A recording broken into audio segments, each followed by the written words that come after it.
Hi hello friends, कसे आहात? तर आज माझी एक ब्राईड एंगेजमेंटची तिला ट्रायल लुक पाहिजे होता. तर आपण ब्राईड कम्फर्ट होण्यासाठी तिला थोडंसं मेकअपची आयडिया येण्यासाठी किंवा आपला हात कळण्यासाठी एक ट्रायल पण देतो हेअरस्टाईलची. तर ती हेअरस्टाईलची ट्रायल जी आहे ती फ्री ऑफ कॉस्ट असते. पण जर तिला त्याच्यासोबत मेकअपची पण ट्रायल पाहिजे असेल ब्राईडला तर आपण त्याचे चार्ज घेतो. मेकअपचे चार्ज वेगळे पडतात.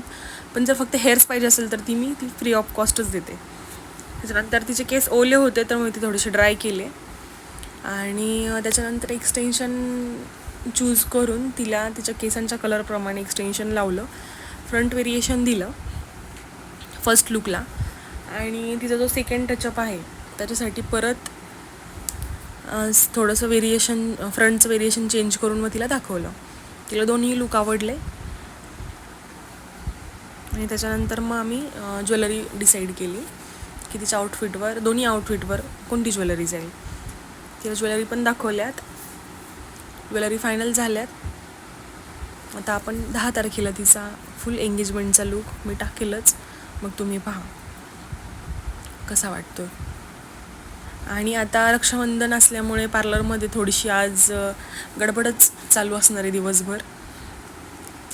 त्याच्यामुळे आम्ही थोडीशी लवकरच आलेली. हे ब्राईडचं झालं काम. त्याच्यासोबत मग तिची नणंद पण आलेली, तिचंही काय कन्फर्म करायचं होतं ते केलं आणि दोघींचंही त्यांचं डिस्कशन करून एकदा फायनल ठरवून मग त्या दोघी गेल्या. त्याच्यानंतर मग माझं क्लायंट सुरू झालं. दिवसभर आज haircut, eyebrows, cleanups, facials, waxing सगळं चालू होतं.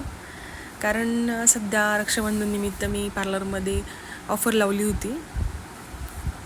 त्याच्यामुळे त्याला थोड्यापैकी रिस्पॉन्स होता पार्लरमध्ये. आणि रक्षाबंधन उद्या असल्यामुळे आज बायकांची बरीच धावपळ चालू होती मार्केटमध्ये पण, शॉपिंग वगैरे, पार्लर. त्याच्यामुळे आज घरी यायला पण फार उशीर झाला. सुरुवातीचे 1-2 व्हिडिओज मी टाकले, जसं हेअरकट आणि आयब्रोजचं. त्याच्यानंतर मला नाही जमलं टाकायला, कारण पार्लर छोटा असल्यामुळे मला तिथे जागा पुरत नाही आणि काही क्लायंटला व्हिडिओज काढलेले नाही आवडत. तर आपण त्यांच्या प्रायव्हसी मेंटेन ठेवण्याचा प्रयत्न करतो.